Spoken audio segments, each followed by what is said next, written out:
প্রতিটি ঋতুতেই কিছু নির্দিষ্ট ফল পাওয়া যায় যেগুলো সেই সময়ের জন্য সবচেয়ে উপকারী।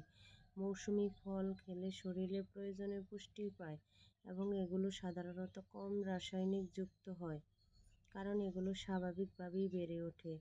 মৌসুমী ফল স্বাভাবিকভাবে বেড়ে ওঠে, তাই এতে প্রাকৃতিক স্বাদ ও পুষ্টি বজায় থাকে। প্রতিটি ঋতুর ফল সেই সময়ের সাধারণ রোগ প্রতিরোধে সাহায্য করে।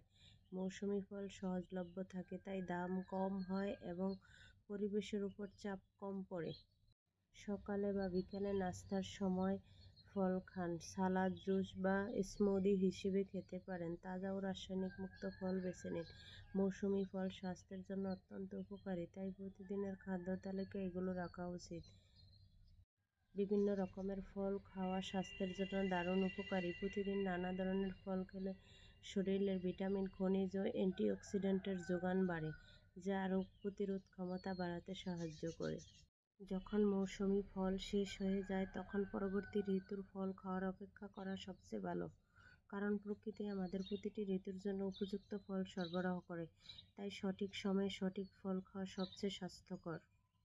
টাটকা মৌসুমী ফলের স্বাদ ও পুষ্টিগুণ সবচেয়ে ভালো।